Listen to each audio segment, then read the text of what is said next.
We're ready to go? Yeah.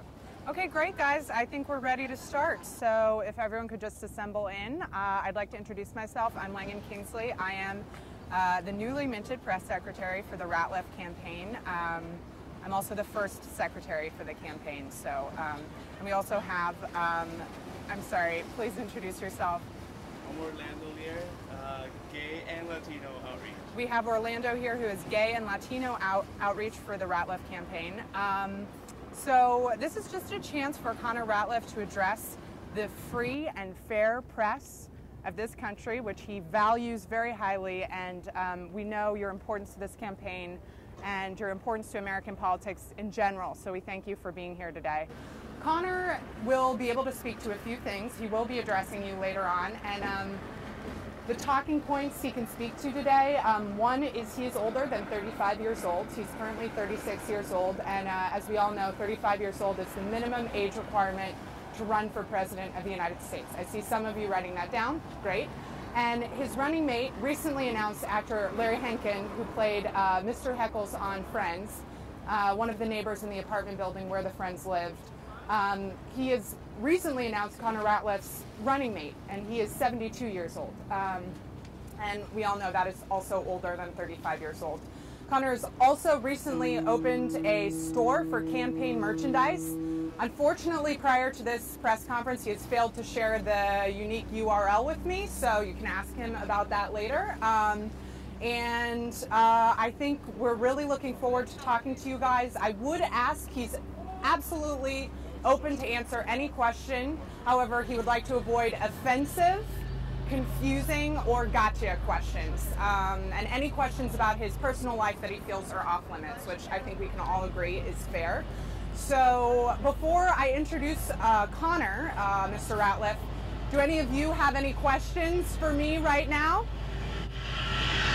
Is there a reason you chose Battery Park for the location of this press conference?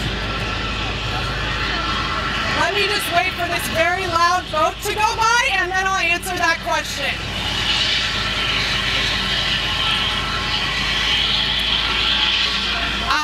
We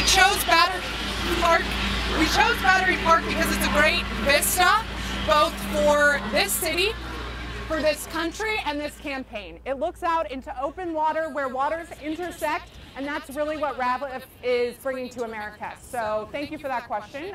Does anyone else have any general campaign questions before I introduce the candidate?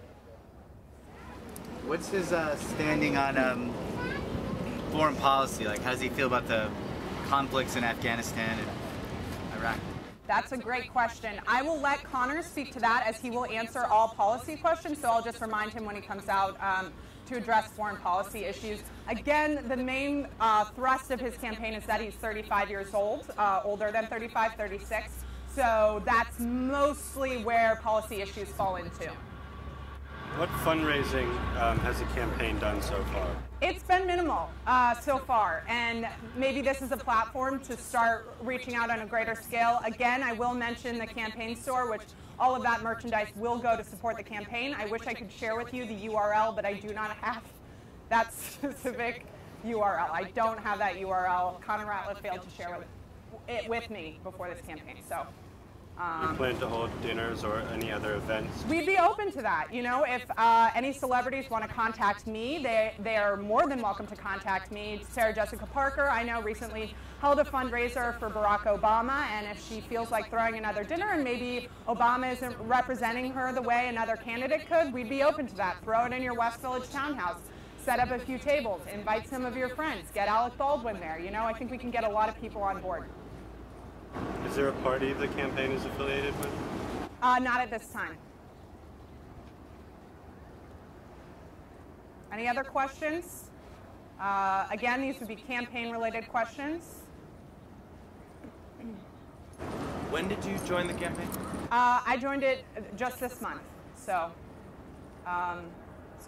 we're very much looking forward to the future. When this month? I joined it sometime in the past few weeks. I don't have that specific date on me, but I will look it up and I can send you all an email and maybe circulate that at a later point. So again, yes. Is there anything differently that you'd like to do than the campaign was doing prior to your hiring? That's a great question. I think the fact that they hired a press secretary at all is a step in the right direction, as that's managing the message of the campaign and what information is going out there. I think there were a few early missteps that, had I been aboard, I could have avoided. I'm thinking specifically of tiny pumpkin hands. And I don't think that's fatal, but I think it's something we don't need at this point. We don't need that baggage. We want to move forward. Any other questions before I... One more.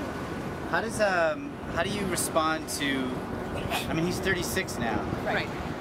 But at first, when I first learned of this candidate, a lot of the coverage was that he was 35.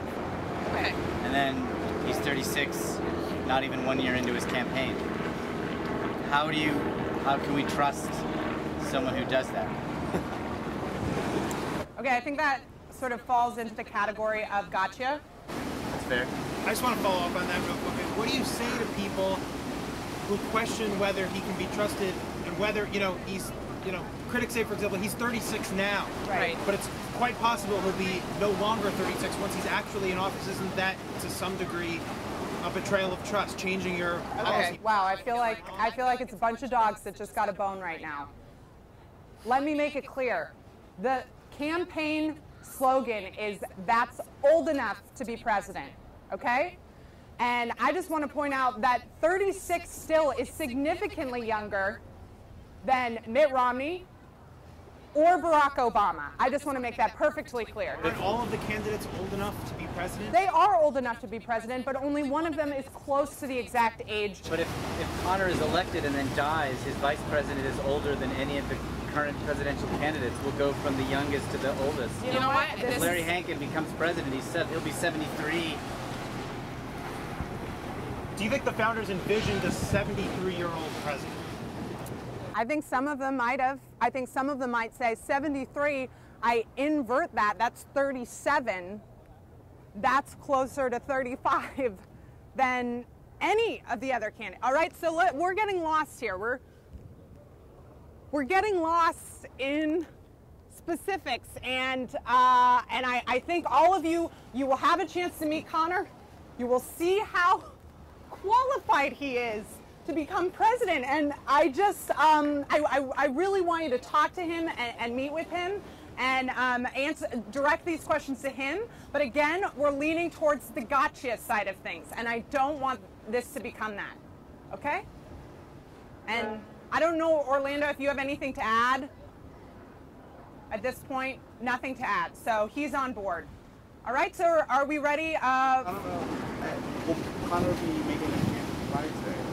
I'm sorry? Will Connor be making an appearance? As we know, it's Pride Week in NYC, and Connor will, I'm sure, be in close proximity and perhaps attending some of the Pride events scheduled for today.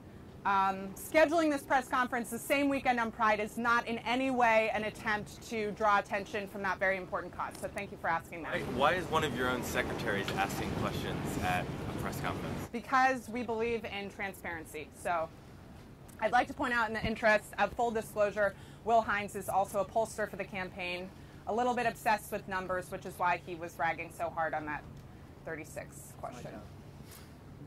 Okay, so without further ado, I would like to introduce your next president of the United States of America, and that is Mr. Connor Ratliff. So we're... Ratliff. Great. Hello, everyone. Okay. Hello, everyone. Thank you, Langan. We just need to switch Oh, right. the We mic have to over. switch the mic over. So just bear with us. This part's off the record. Can't say that. The press conference is already started. No, you can take part of the press conference and make it off the record, You're and they can't use it. Connor, I know how it works. I know how it works. If you say it's off the record, then they can't report on this part. I can do anything I want, and then when we go back on the record, I know how it works.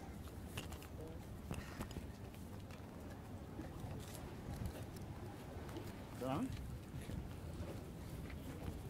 All right. Thank you, assembled media. I'm I'm Connor Ratliff. I'm 36 years old, and that's old enough to be president. I believe that my press secretary, Ms. Langan Kingsley, has briefed you on everything about the campaign. I'm willing to take any and all of your questions. I do reserve the right to pass on some questions. I'm going to take off my, this is my giant-sized stadium blanket available in my merchandise store at cafepress.com/35Ratliff2012. It's $60 with shipping. Let's go ahead and put that. How much was that? $60 with shipping. I don't know if that was just for me since I run this shop. I didn't put any markup on it. Does that count as a campaign contribution? Nope. I don't make any money on it. With the Federal Elections Commission? I don't make any money on it. Cafe Press makes all the money because I'm just charging the base price. The way that web stores like Cafe Press or Lulu or Zazzle.com work is there's a base price, and that you as the shop owner, you make your profit whatever you want to add to the base price. I've added $0.00/cents to the base price. So all the money's going to Cafe Press. I don't need to report it. You can't touch me on it. What was your security guard carrying? Oh, that's a clock. That's a clock with my face on it. That's another. There's a lot of different merchandise that's available. All of it at the base price. So I don't make any money. It's not a contribution. Yes? Ms. Kingsley stated that the store was part of the fundraising. You say there's no markup whatsoever? No markup. I don't know what I don't know what Ms. Kingsley was talking about in terms of fundraising. She was probably just speaking colloquially in terms of that it's fun, like more like fundraising. That it's fun to buy merchandise related to a campaign by the person who's going to be president. Then you own a piece of history. But we are not making any money. I have raised no money for this campaign. I've taken no campaign donations. I'm actually in hock because I bought a plane ticket to South by Southwest to do a campaign appearance there. I bought my own merchandise, which I'm in the hole for that. I don't make any money buying my own merchandise. Those expenditures, have they been filed with the Federal Elections Commission? No, because I don't. Those are campaign expenditures. You're a campaign for public office. Yeah, but if I'm not looking for any tax breaks or any benefits, I'm not getting anything back. So it has nothing to do with tax breaks. What do you mean? Or benefits. I have to file it even for debt that I'm not asking to be repaid? Are you registered in any way with the Federal Elections Commission? Not yet. I mean, these things are going to happen in time. I'm just spending money on a campaign for public office. Personal use. So just for personal use. It's for public office. Yeah, but I'm doing it as a person. I think we're getting into gotcha territory. No, it's fair. That's fair. Yeah, I mean, I'm admitting all these things, so it's not like I'm hiding them. And I think you're allowed to buy things like I can buy an orange juice while I'm campaigning and not declare it and not look for any benefit, right? Well, I guess that leads to my question of whether you're in any way a declared formal candidate for a public office. Yeah, I'm declaring it. I'm in a suit. How much more formal do you want me to wear? A tuxedo? Have you registered with the Federal Election Commission? They're the regulatory agency that tracks and registers federal candidates. They are more. I've been open. Everything about my campaign has been open. I'm on Twitter. I'm on Facebook. Everything is out front in social media and on the internet. If the Federal Elections Commission thinks I'm hiding anything, come look for it because it's all out there in plain view. I am not scared of the Federal Election Commission one bit. And I apologize that I didn't show up in a top hat and tails with a cane like millionaire Mitt Romney or millionaire Barack Obama. But this is as formal as I get. I'm just an ordinary Joe. What's the official website for your campaign? It is Connor Ratliff, CONNOR, then the number 4, and then president.tumblr, and that's without the E, TUMBLR.com. And you can see all my web videos and all of my press releases, everything except my tweets, which you have to follow me on Twitter at 35Ratliff2012 if you want to see those tweets. Yes. Is there a reason that you're just using a Tumblr, which is a free hosting site, as opposed to buying your own URL? Is that a... It's for the people, by the people. It's free and open. It's the type of thing that probably drives that Federal Election Commission crazy because I'm not spending the money that they love to track.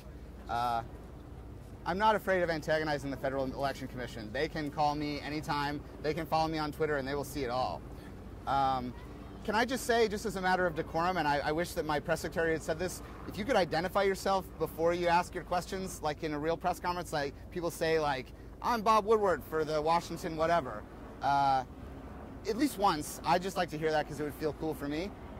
Okay, I'm Will Hines for... You ran my focus group. Yeah, that's right. I ran your focus group. You fired me. Yeah, and this is personal, and this is a vendetta. It's not personal. I'm interested in politics. Okay, fine, fair. You fired me because I reported accurately that I thought you had a 0% chance of winning based on the focus group findings. Yeah, 0%, so impossible. Everything's possible, anything's possible, right? We never thought we'd get a man on the moon, and we did it. I bet you would have done a moon focus group that said 0% chance we'll go to the moon. History will judge you. I'm not going to. It's not my job. That's for historians to do. Is that your whole question? No, I had a question. If WillieBehinds.tumblr.com, if someone wants to vote for you in the election, will you appear on the ballot? Like, through what mechanism should they cast their vote? I'm going to be registering as a write-in candidate in the states where it's required. In a lot of states, you're required to register as a write-in candidate because, you know, if Joe Smith is running for office, they want to make sure that it's the Joe Smith that wants to be president. Right. Some states don't require it. I'm not going to waste a bunch of, I don't have money to spend getting on the ballot. I had looked into getting on the ballot in New York State. It required a ridiculous number of people that I don't know to sign a thing that I have to verify. And I want to save my energy for being president. Quite frankly, I don't want to, no one wants a president who spent like, 2 years gathering signatures and then like inauguration day, he's like, I'm exhausted. I don't want to do anything. Don't call me for 4 years. I got it and I'm not going to do anything. I want to be a president who is well rested and ready to go. Barack Obama had fired up, ready to go. I'm going to have well rested and ready to go because sleep is more important than fire. Not in a historical sense. Fire was obviously a great boon to civilization and mankind, but we're not cavemen, so we know what I mean there. Yes. John Burchett, Mediaite.com. I want to ask a policy question now. Okay. Last week in the campaign, immigration became a big deal with Obama announcing a major change in policy. What is your feelings on immigration, our policies currently, and what you would change? Well, far be it from me to pay a compliment to the other people running for president. I know that typically you want to say like only bad things about your other candidates. I'm not like that. I'm going to say good things when I think good things about other candidates. I was impressed with 65-year-old Mitt Romney's answer when he was asked whether he would revoke the executive order that Barack Obama passed, and what he said was that's just a temporary solution. He wouldn't say whether he would revoke it if he was president, but he did say that he would have long-term solutions to the problem of immigration, and I thought that was a great answer. And I'm going to use that for a lot of policy questions. I'm going to tweak it a little. I'm going to have long-term solutions to all the problems. I don't think he said that. I'm going to have long-term solutions to every problem you can ask me about. We're kind of tweaking the language on this. I was looking at permanent solutions for now problems was one of the slogans I was working on, or like a final solution for immigration reform, that I was going to propose a final solution to that problem. We talked that one. You're against that. I don't understand. I'm not a history buff. But I think that sounds really good. So I propose a final solution that will solve this problem once and for all. Long term. Yes. James from Black Book, what are you a buff of? A buff of? Oh, it's because I said I'm not a history buff. Yeah. I like basic American food. I'm a picky eater, but like hamburgers. I don't like hot dogs. Steak fries. I like those. I'll eat any kind of fry, but I find that sometimes you'll find yourself eating like cheap French fries. You're like, why am I eating this? This isn't even that good. I'm trying to avoid those because they're really bad for you. I like the culture, the American culture, like a culture buff. I like movies and TV shows, music. I've got a lot of songs on my iPod. I got the Beatles box set in mono. I got it on CD, but I transferred it all to my iPod. So I've got all those. Those sound great in the original mixes. Yeah, question. What are the main challenges you see facing the country to the next president? What are the next challenges this country has to face and get over? I know that there are a lot of challenges. I mean, you want me to list all the challenges? That's like gathering signatures. That's the type of thing I think we're all going to be exhausted by that. Maybe just one? Ask me about any one. I'm curious what you think is a more important challenge. I would like to know your priority. I don't want us to all get blown up. I don't want us to all go broke. I don't want us to all go hungry. I'm going to plan permanent solutions to those long-term problems and pass them. And if Congress won't do it, if Congress won't act, then I will. I'm sorry. Sal Gentil from MSNBC. I'm sorry to circle back. Before we get into more policy questions, I still want to understand the fundamental premise of your campaign. All right. You came out here, you said you were old enough to be 36 that's qualified. Old enough to be president. You're saying my slogan at me. Is it your contention that any of your rivals are not old enough to be president? No, they are old enough. I would say that the Founding Fathers put that number in the Constitution for a reason, all right? I'm not one of those people who thinks they just like threw a bunch of coins in the air and then 35 of them 35 Abraham Lincoln pennies landed on the ground and they said, oh, 35, let's put that in the Constitution. I think they picked that number and they said 35, that sounds about right. And then what have we done for over 200 years?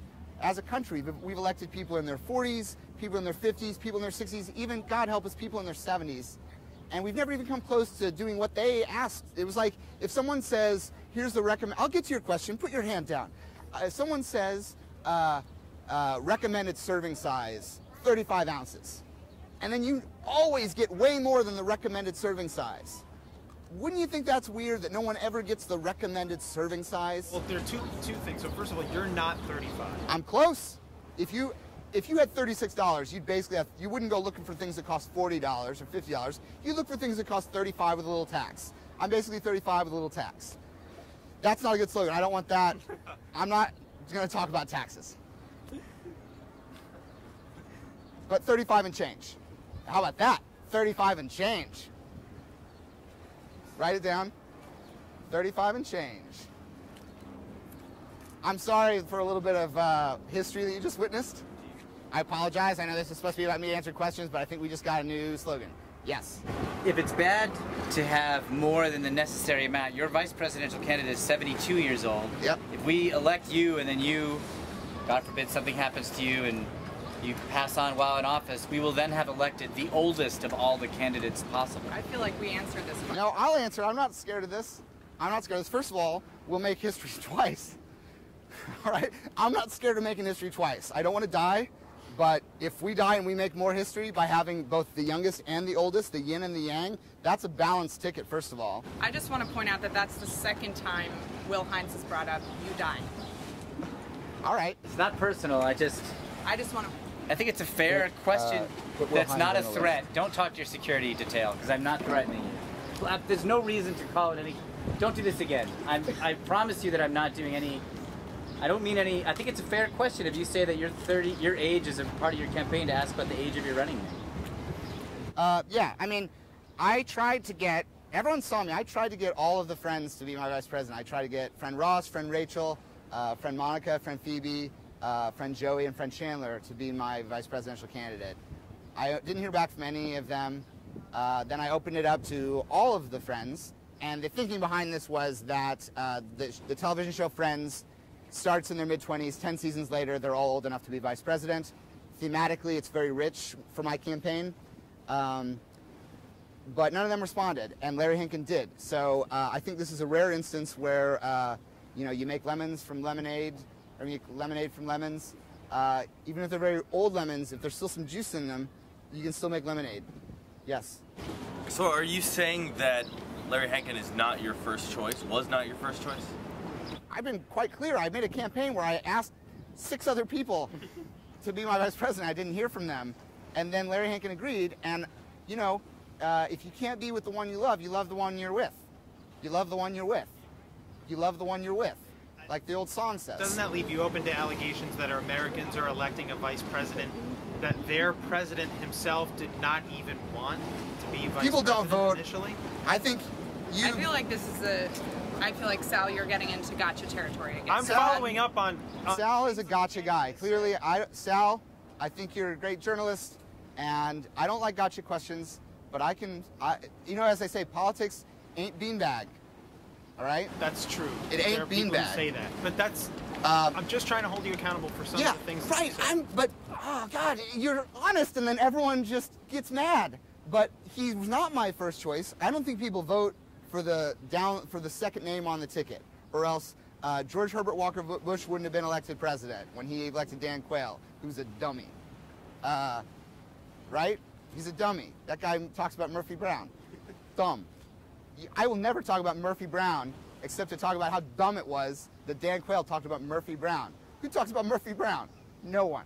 I'm not going to talk about Murphy Brown. I'm not here to talk about Murphy Brown. And frankly, I resent your question. I don't want to talk about Murphy Brown. I didn't in any way ask you about Murphy Brown. Yeah, it was. You were getting to it. You were getting to it with the whole Larry Hankin thing. You were ramping up. You were ramping up. It's not the Yes, Orlando. Oh, you're just holding up the sign? All right, I'm sorry. I thought you had a question. That's a great sign. I wish some members of the media brought signs like that. Yes. Oh, wait, sorry. You first. Before you had the slogan 35 and change, you had the slogan well rested and ready to go. Yep. So rest is a concern of yours? Rest is a concern of anybody. I mean, just like exercise and eating well. I try to eat well. I don't get enough exercise. But sleep is important. I don't know if you guys read any sleep science. I'm kind of a sleep science buff. They've done experiments on laboratory mice where they've shown that short-term memory is affected almost immediately if you don't get a full 7 or 8 hours of sleep per night. Your short-term memory is affected by it. I eat almonds every day. I eat 7 or 8 almonds every day to help short-term memory. I'm probably going to be the short-term memory president. I'm going to be the one who has the quickest short-term recall because I'm younger, closer to 35, eat almonds, getting well rested, ready to go. But as president, you have to be prepared for a phone call at 3 a.m. Yeah, I'm not crazy. How are you going to handle that? I'm going to be cranky. I'm not going to lie to you. I'm not going to like it. I don't think anybody likes it, but I'm the one who's willing to say it. If you want to know, Langan, if you'll indulge me on this, if you do a phone call to me and I'll be asleep, and I'll replicate what I'll be like if I get a phone call at 3 in the morning. I don't know if this is the best way. Just go with this. This will be good.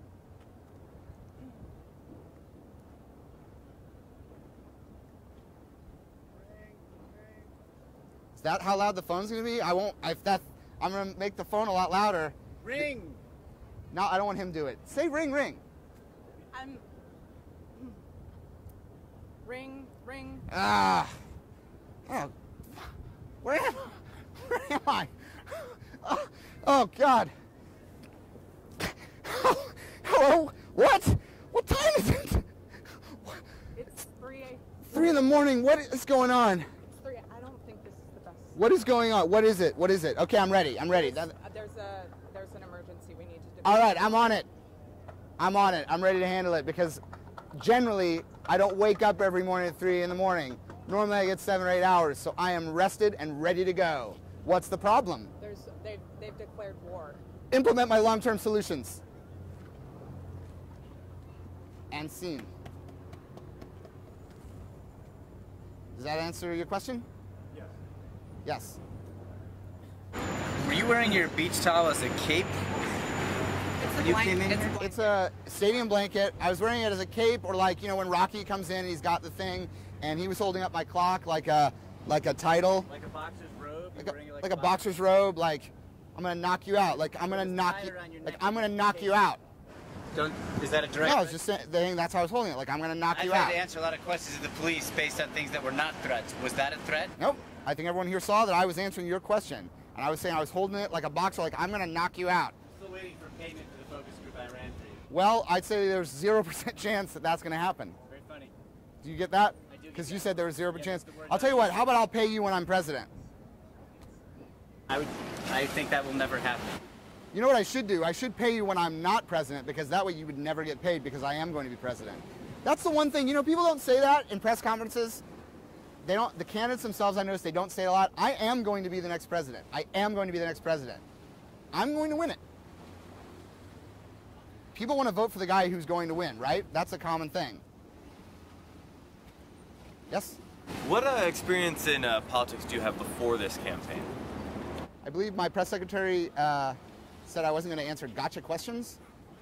I'll answer it. I mean, I have as much experience being president as every single president who ever got elected president, in that none of them were president before they were president, and neither will I be president before I'm president. That would be weird, and I think a head, I didn't say the word, I devocalized, but you know what I meant? A mind. Something that really, with your head. You can't quote me, because if you don't say the word, you'd say it all day long, but you're not actually saying it if you don't vocalize it. I think we're getting off message. I think I'm handling it. Didn't Grover Cleveland serve 2 non-consecutive terms? So in his second time he was elected president, he had actually been president. Okay. Before he was president. I'll say it. I'm no Grover. Take it again, because I want this to be a clean soundbite. I'll say it. I'm no. God, it's so hard to say his name. I'm no Grover Cleveland, and I've never claimed to be. Now, if Mitt Romney and Barack Obama, they're more like Grover Cleveland style presidents in that they're really old. Like, how old would Grover Cleveland be now? Very old? He's long dead, long deceased? 75 years old. Is that true? Yeah. 175 years old. I am not going to run as if I'm some 175-year-old, I've been president before style president. I'm going to run like a just turned 37, rested, ready to go, sleep science buff president who is 35 and change. You look satisfied, like I answered your question. I just don't know how to follow up on that. Wow, fantastic. Stump the press. I love this. Do we have any additional questions at this time?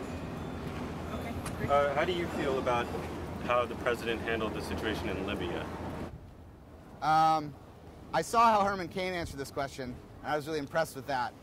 I thought he carried off. He just went like,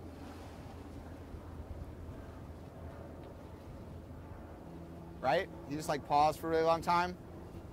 That didn't work. I defeated him.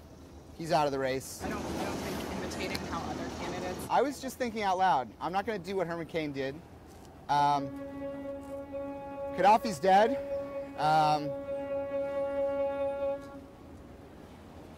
Gaddafi's dead, which is fantastic. I actually, when I was a child, this is true. This is actually a true fact. When I was younger than 10 years old, I drew an editorial cartoon about Muammar Gaddafi where I depicted him as a crying infant in a diaper.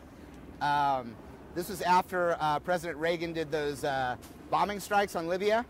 So I've been out there in front of this issue since I was literally a child. Anti-Gaddafi, I called him a baby. I don't think, I mean, that's one of the biggest insults that you can make to a dictator is to draw him in a diaper like a crying baby. So I think, I mean, I don't have a lot of criticisms of Obama per se, except that he's 50, which was great when he was a good step. Like, I feel like Barack Obama paved the way for me to be the next president because he was one of the younger guys getting in there, but like still, you know, not nearly close to his late 30s, which is what I'm right in the sweet spot, being in my mid to late 30s, yes. If you had a kill list, who would be on it, and would your fired pollster be on it? That's the end. Oh, this is a fun game, like Kill Mary, like that game, or Kill Mary, right?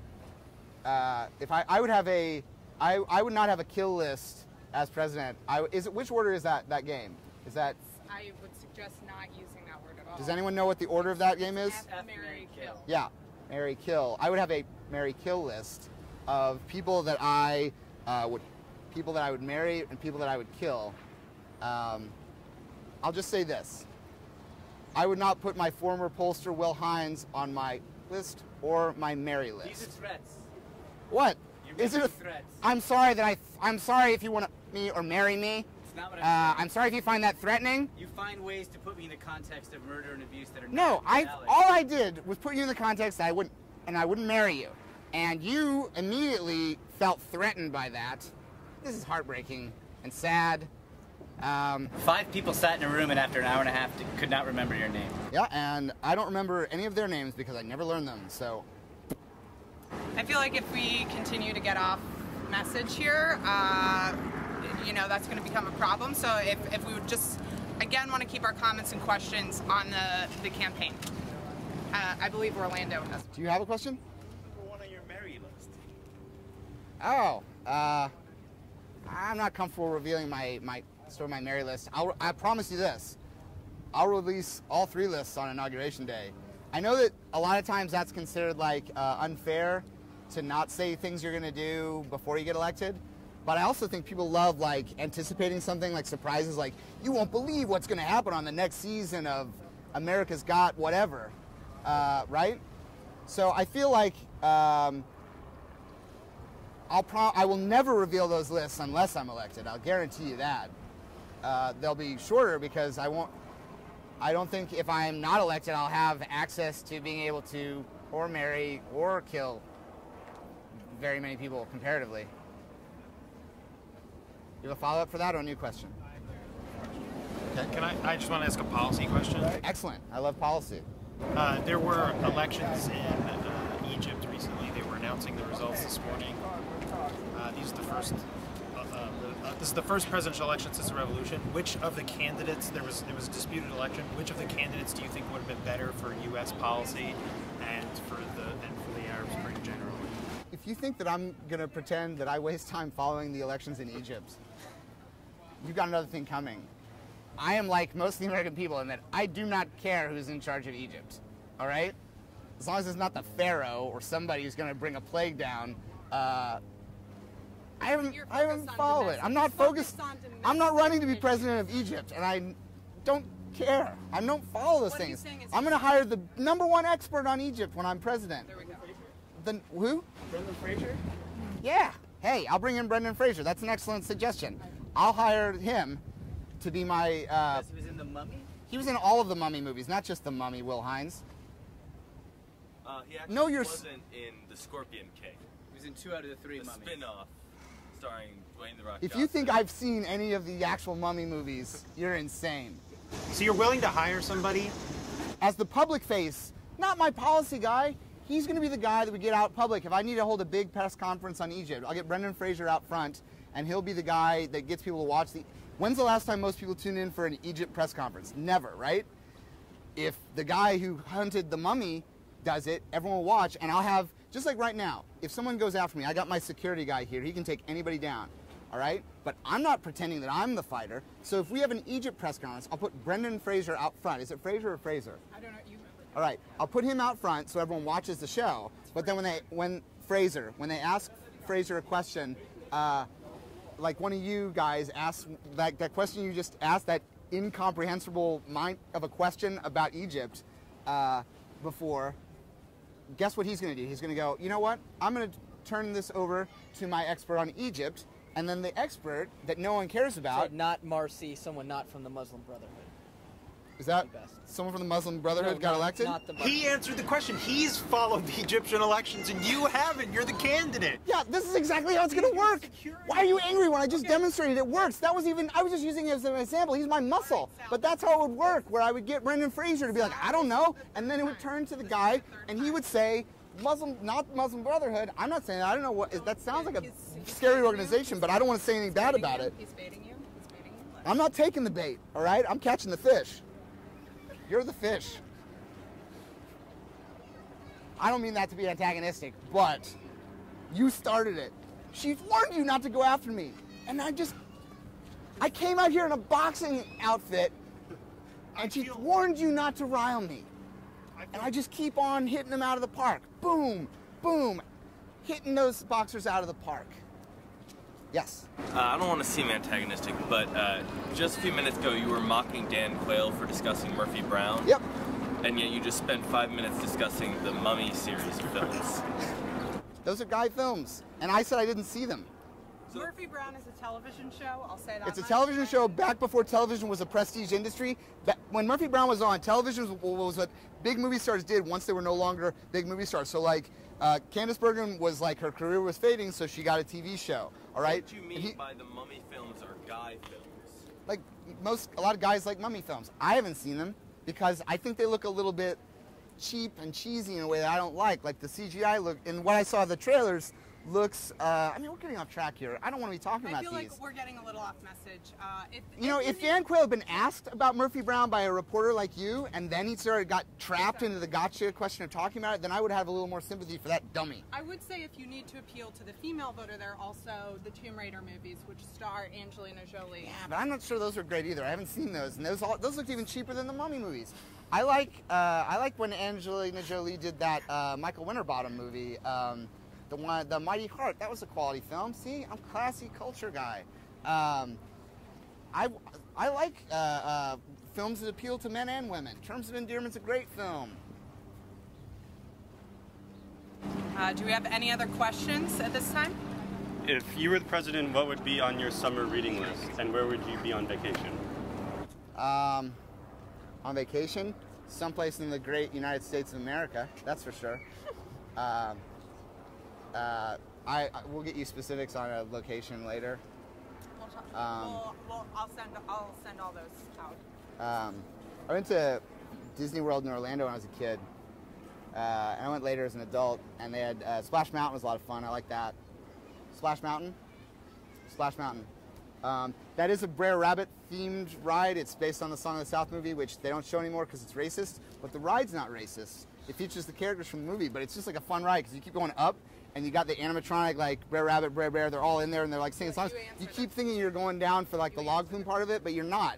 And you're just each time you're like, oh no, and then you don't quite go down in the log flume part yet.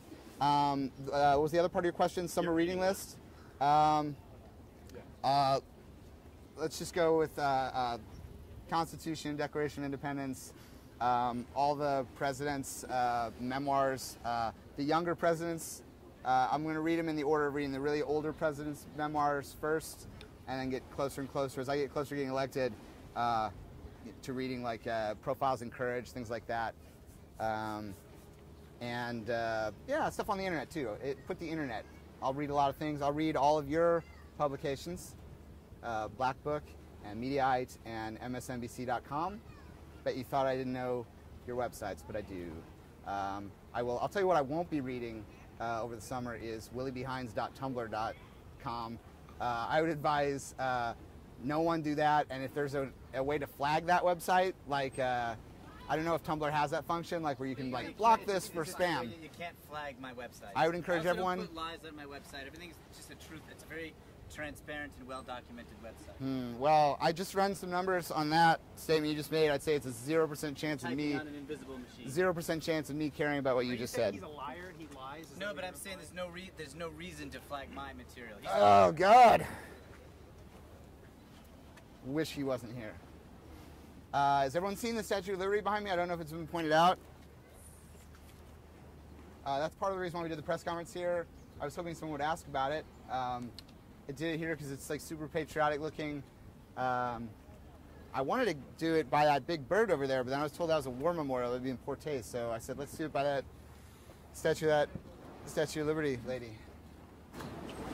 Orlando, do you have a... Does that signal that your policy on immigration reform is coming? I mean, I've already said I have a permanent, long-term final solution for all issues. Permanent solution. Permanent solution for immigration reform, long-lasting, refreshing solution that is going to be it's going to be really good. Like Tab, like the soda Tab. Yeah. Is it refreshing like that? Yeah, like the American people like soda. I think stay here a little longer. Last a little longer, live here a little longer. You've successfully taken the slogans from Big Red, Tab, and the Nazi. Thank you for calling. What? Well, thank you for calling me successful. I hope we see some of that in your reporting. I wouldn't call the final solution a Nazi slogan. I would call it a Nazi policy. Let's see what the phrase. Just because they used it, do they get to own that for now? Can't we take it back? Like, Gwyneth took back the. You cannot use that. Gwyneth tweeted it. Why can't we take it?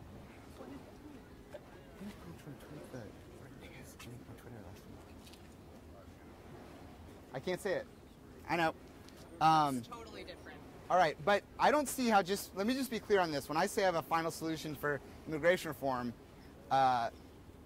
Hitler doesn't get to own that phrase. You're not saying you have a final solution. I am saying I have a final solution. I am. I'm saying I have a final solution, but that's a good thing. He was being tricky with that. Hitler was being tricky with that when he said that. He was saying it so it sounded good. Like if someone's going to do something rotten to you, and then they say, like, I got a big surprise for you, that means that no one else for the rest of their life can ever say, I got a big surprise for you. What if someone has a nice surprise? Why do we grant them this territory? That's like giving them like a victory. Take it back. I'm going to say it. I have a final solution for immigration reform. I'll change it to something that sounds nicer just so you guys don't get me on this. We'll be tweaking that language, so... I'll say this right now. I don't want any of you to get me in your media pieces. Right. We've well established we don't want this to be a gotcha. Off the record for a second. Off the record for a second. Please don't do that. Please don't fuck me on this, okay? I don't want to. I invited you guys here. I've been nice. You guys have been a little contentious with me, and I didn't come here in the blistering heat. I'm wearing like 75 sunscreen, and I'm still gonna get burned. I didn't do this so you guys could fuck me over with your media pieces. On the record.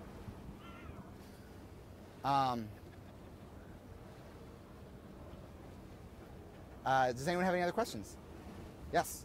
What's been your favorite part of the campaign so far? The best is yet to come, as Frank Sinatra once sang. My favorite part of the campaign so far hasn't happened yet because it's when I get elected president in November. I've liked meeting the American people, getting the American people to like me more. Larry Hankin during the campaign was a major boost, getting one of the original friends on my campaign. America loves the friends. I love putting my web videos online, getting followed on Twitter. Every time I get a new Twitter follower, it's like a sneak preview of the. I've almost to 500, and I'm hoping that your media pieces will boost me up to. I'll tell you here. All of what I just said is off the record. Just since I said on the record last time, for this question, not the whole press conference. I wouldn't do that to you guys. I wouldn't waste your time like that. You can't. Just can't. You don't get to tell me. You work for me. You don't get to tell me what I can't do. That's one of the things that we seem to have a communication problem about. Can't is not a word in my language. I mean, it is a word in English language, and English is my language. Permanent solution to immigration reform. But one of the moments that was exciting was when I got to 270 Twitter followers, because 270 is the number of electoral votes. And when I got to 270 Twitter followers, something happened where I knew, like, this is really going to happen. It's really going to happen. I have to admit, I broke down in tears in front of my iMac, sitting there looking at my Twitter account when I saw the number change. I was waiting for it to change, and I get an email alert each time I get a new Twitter follower on my BlackBerry, and it buzzed, and I looked at it and it says, "You have a new follower on Twitter." I thought, oh my God. So I went and I looked and I hit refresh, and I saw the number roll from 269 to 270, the number of electoral votes that I'm going to get in order to win. That was probably my favorite moment of the campaign so far. Okay, great. Do we have any other questions? On a hot day like this, how do you feel about soda above the size of 16 ounces in a cup? I'm going to give you a cute answer. I hope that's all right. Just like a fun thing you can put at the end of your articles. I know that news articles, you can't always do it because sometimes it's serious stuff, but I know you always like to end on like a cute little zinger. So people can have whatever size they want, but obviously I think our founding fathers would agree that it's better if you keep your soda sizes as close to 35 ounces as possible. Is that a pretty cute answer? I thought that beforehand because I thought you might ask me that. That's, oh wait, off the record for that part. And back on the record. Cannot. All right, well, I'm going to come up with a list of things that you can't do. Yeah, I agree. You can't retroactively say things are off the record after you said them. Okay, well, is that true? It's generally the procedure. Refresh my memory, in the movie, all the... I'm actually agreeing. In the movie, you're agreeing with me? I'm agreeing with your person. You're gesturing towards me. I think, if I recall, the motion picture "All the President's Men," featuring the journalists Bob Woodward and... Not bring that up. Why? They're great. You guys don't like Woodward and Bernstein? Politicians are not painted. They're very good like that. I wasn't in it. I wasn't born yet. Or maybe I was, but I was like a baby. In that movie, I believe what we learned was you need two sources in order to run with the story, like two confirmed sources. And I think we also learned that you have to be on the record or off the record when you're talking to the press. You should watch that movie. It's on Netflix. I don't know if it's on Netflix Instant. I know you've seen it? Great movie, right? I think that's a great movie for anyone. I don't feel like a dummy for referencing it because it's based on a nonfiction book, and it was up for a number of major awards, unlike Murphy Brown, which I think only won Emmys, no Oscars. Dummy. Okay, yeah. Do we have any other questions? Any other questions? Any other questions? Connor, do you want to make a final closing statement for us? I want to thank the legitimate journalists who showed up here. I want to thank my gay and Latino outreach person, Orlando, for showing up. I want to thank the members of the public who don't have spiteful agendas against me for showing up to this event. You guys, I'm going to say this right now, you guys are my boys. Like, you're my media elite. You guys are going to get first dibs on a book. You guys are, I'm not shy about this. You guys want to be my Jonathan Alter. You want to be my Bob Woodward.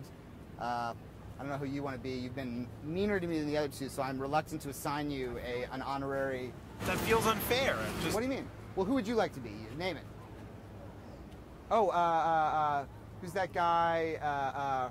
Robert or Richard Wolff. You can be my Richard Wolff. He wrote a book, right? Fine, I'll be Richard. Yeah. No, Wolf Blitzer can't write. He's never written a book, right? Not sure he can read. I don't know. That's just a rumor if you want to run with it. I don't have any sourcing for it, so you'd have to get a second source if you want to run with that story. Are you saying you'll be a first source that Wolf Blitzer can't read? Sure. If you get a second source, I'll confirm it. Right now. But when I'm doing press events in the future, there's going to be 3 seats right up front for you guys, and I'll call on you first, and I'll give you access to my administration, and I'll give you priority. Like at Disney World, when I was there as an adult, they had a thing like an Easy Pass, like a thing where you could, you know, like when you go to a theme park and they have the long lines for rides. They had a thing where you could go to like Space Mountain and you pull a ticket and you get a number and say, come back here at like 11:30, and you will go right to the front of the line. And you guys are going to get Easy Pass access, preferential treatment, that will not happen. the full red carpet treatment. That won't happen. You're going to be like glorified members of my administration, basically like my guys, my bros. If that's cool. If you don't want to, I understand. If you don't want to, you don't have to say yes. If you guys want to keep your cool, maybe you don't want to hang out with the young guy being president. Completely illegal. And Is it illegal? It's All right. Well, we won't do that then. Off the record for that part. Yeah, but I mean, there is a definite. I'm glad you guys came out here for this. I think you'll see that I didn't shy away from tough questions. You can literally. I know each of you is probably holding back on like one super hard question. That's your chance. I mean, you'll have a chance in the future, but I'm the only candidate. I guarantee you, neither of the other candidates will have a moment where they're like, "Ask me anything." Oh God, what? You just said. I was talking to them, but go ahead. Don't ask. Go ahead. No, ask it. Ask it. What do you have to say to the idea that you're not 35? Everything you have says 35, and you're not 35. I was 35 when I started running. I feel like how many times can we? I was 30. You said ask a tough question. That's a fair. That's an easy question. We answered that. That's an easy question. That's an easy question. I was 35 when I started running, and I'm 36 now. And I was up front the week of my birthday. I came out and said I was 35. You came out very early about it. Yeah, and I'm upfront about the fact that I'm going to be 37 at the end of August, and that means I'm going to be 37 on Inauguration Day. I'm going to be 37 when I'm doing all my cool long-term solutions to permanent problems. Okay. That's old enough to be president. 35 and change. 35 and change. Well rested and ready to go. Well rested. And Final ready solution. To go. Okay. Not the last. Sorry, I asked a question when you said. Okay. Ratliff, my camera's overheating. I need to stop filming. Okay. Well, that's the end of the press conference. The camera's overheating. I guess this press conference was too hot to continue. Anything else after this would have been too hot for television, right? Did you just pantomime lifting your shirt up and flashing the camera? Okay, great. Thank you all for coming. And any questions, you can direct them to us. Connor Ratliff is on Twitter. 35 Ratliff 2012. 35 Ratliff 2012. You can tweet me, 35 Ratliff 2012 PS. And visit the Tumblr as aforementioned. And we want to thank you all for coming out. And God bless America. CafePress.com/35 Ratliff 2012 FEC. I'm not scared of you. Oh, I'm agnostic. How do I tweet? I don't know what would bless America. I don't know what would bless America, but I hope that it would if it was. Ratliff, Ratliff, Ratliff, Ratliff, Ratliff, Ratliff, Ratliff, Ratliff.